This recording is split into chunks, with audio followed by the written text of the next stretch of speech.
Hi అండి, welcome to Telugu Vantasala and talks. ఈరోజు మనం ఎగ్ ఫ్రైడ్ రైస్ని ఎలా ప్రిపేర్ చేయాలో చూద్దాం. ప్రిపరేషన్ను స్టార్ట్ చేసే ముందు ఎవరైనా మన ఛానల్ని సబ్స్క్రైబ్ చేయకపోతే ప్లీజ్ సబ్స్క్రైబ్ మై ఛానల్. అలాగే మరిన్ని వీడియోల కోసం ప్రక్కనే ఉన్న బెల్ ఐకాన్ని క్లిక్ చేయండి.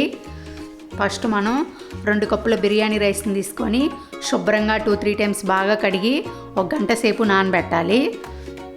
ఇప్పుడు 1 గంట సేపు తర్వాత ఏదైనా బౌల్ని తీసుకొని స్టవ్ మీద పెట్టి ఇందులో మనం రైస్ని తీసుకున్న కప్పుతోనే 8 కప్పుల వరకు వాటర్ని పోయాలి. అంటే 1 కప్పు రైస్కి 4 కప్పుల ప్రకారం వాటర్ని తీసుకుంటే రైస్ చక్కగా కుక్ అయ్యి పొడి పొడిగా వస్తుంది. వాటర్ని పోసిన తర్వాత మూత పెట్టి గ్యాస్ని హై ఫ్లేమ్లో పెట్టి వాటర్ తెల్లేదాకా మరిగించాలి. ఇప్పుడు కొంచెం సేపటి తర్వాత వాటర్ తెల్లుతున్నాయి కదా, ఇప్పుడు ఈ వాటర్కి సరిపడినంత సాల్టు, 1 టీ స్పూన్ ఆయిల్ వేసి ఒకసారి కలపాలి. ఒకసారి కలిపిన తర్వాత మనం ముందుగా నానబెట్టిన బిర్యానీ రైస్ని వేయాలి. రైస్ని వేసిన తర్వాత కూడా గ్యాస్ని హై ఫ్లేమ్లోనే పెట్టి మూత పెట్టకుండా రైస్ 90% వరకు కుక్ చేయాలి. అంటే రైస్ వాటర్ నుండి దగ్గర పడి దాదాపుగా కుక్ అవుతుంది. ఇప్పటి వరకు కుక్ చేస్తే సరిపోతుంది. ఇప్పుడు ఈ రైస్ని స్టైనర్లో వేసి వడగట్టి కొంచెం చల్లటి వాటర్ని పోస్తే రైస్ మెత్తగా ముద్దలాగా ఉండకుండా పొడి పొడిగా వస్తుంది. తర్వాత స్టవ్ మీద ఒక కడాయిని పెట్టి ఇందులో 3 టేబుల్ స్పూన్స్ ఆయిల్ వేయాలి. ఆయిల్ కొద్దిగా వేడెక్కిన తర్వాత గ్యాస్ మీడియం ఫ్లేమ్లో పెట్టి ఇందులో మనం రైస్ని తీసుకున్న కప్పుతోనే 1 కప్పు వరకు ఎగ్స్ ని వేయాలి. నాకు 1 కప్పు ఎగ్స్ కి దాదాపుగా 4 ఎగ్స్ వరకు పట్టాయి. అలాగే మీరు తీసుకునే రైస్ క్వాంటిటీని బట్టి ఎగ్స్ని యూజ్ చేయండి. తర్వాత ఎగ్స్కి సరిపడినంత సాల్ట్ వేసి కంటిన్యూస్గా కలియబెడుతూ ఎగ్స్ ముక్కలు కొంచెం గట్టిపడేదాకా ఫ్రై చేసి ఒక ప్లేట్లోకి వేయండి.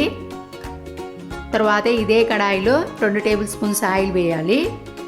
ఆయిల్ కొద్దిగా వేడెక్కిన తర్వాత గ్యాస్ని మీడియం ఫ్లేమ్లో పెట్టి ఇందులో మనం ఎగ్స్ తీసుకున్న కప్పుతోనే 1/2 కప్పులో సగం అల్లం తరుగు, 1/2 కప్పులో సగం వెల్లుల్లి తరుగు వేసి వెల్లుల్లి ముక్కలు లైట్గా కలర్ మారేదాకా ఫ్రై చేయాలి.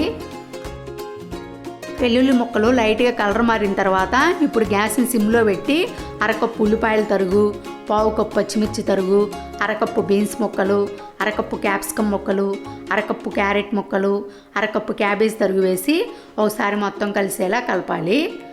కలిపిన తర్వాత గ్యాస్ని మీడియం ఫ్లేమ్లో పెట్టి ఈ వెజిటబుల్స్కి సరిపడినంత సాల్ట్ వేసి ఒకసారి మొత్తం కలిసేలా బాగా కలపాలి. ఇప్పుడు నేను ఈ రెసిపీలో వాడిన కూరగాయ ముక్కలలో మీరు ఈ రెసిపీ చేసే టైంలో ఏమైనా లేకపోతే మిగతా వాటితోనే మనం ఎగ్ ఫ్రైడ్ రైస్ని ప్రిపేర్ చేసుకోవచ్చు. కలిపిన తర్వాత మూత పెట్టి గ్యాస్ని మీడియం ఫ్లేమ్లోనే ఉంచి అడుగంటకుండా మధ్య మధ్యలో కలియబెడుతూ ఈ వెజిటబుల్స్ మెత్తబడేదాకా కుక్ చేయాలి. అలాగని మరీ ఎక్కువసేపు కుక్ చేయొద్దు, జస్ట్ పచ్చివాసన పోయి కొంచెం మెత్తబడితే సరిపోతుంది. ఇప్పుడు కొంచెం సేపటి తర్వాత ఈ వెజిటబుల్స్ కొంచెం మెత్తబడ్డాయి.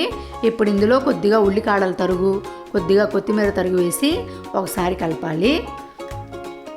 తర్వాత ఇందులో 1/2 టీ స్పూన్ నల్ల మిరియాల పొడి, 1/2 టీ స్పూన్ తెల్ల మిరియాల పొడి, 1 tea spoon soya sauce, 1 tea spoon వెనిగర్ని వేసి కంటిన్యూస్గా కలియబెడుతూ ఒక 3 మినిట్స్ కుక్ చేయాలి.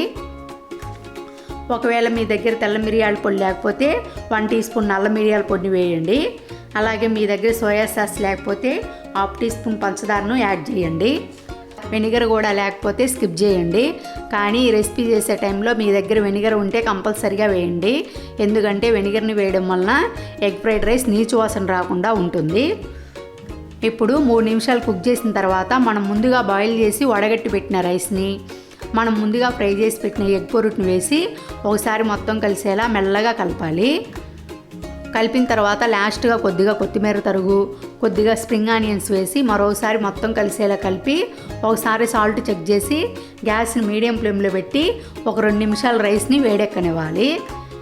ఇప్పుడు మనకు వేడివేడిగా టేస్టీగా ఎగ్ ఫ్రైడ్ రైస్ రెడీ అయింది. దీన్ని మనం పెరుగు రైతాతో కానీ లేదా ఇలాగే సర్వ్ చేసుకున్నా చాలా బాగుంటుంది. చూశారు కదండి ఎగ్ ఫ్రైడ్ రైస్ని ఎలా ప్రిపేర్ చేయాలో.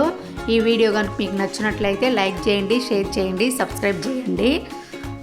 అలాగే రెసిపీస్లో ఏమైనా సజెషన్స్ కానీ కొత్త రెసిపీస్కి ఏమైనా ఐడియాస్ కానీ ఇవ్వదలుచుకుంటే కింద కామెంట్ సెక్షన్లో కామెంట్ చేయగలరు.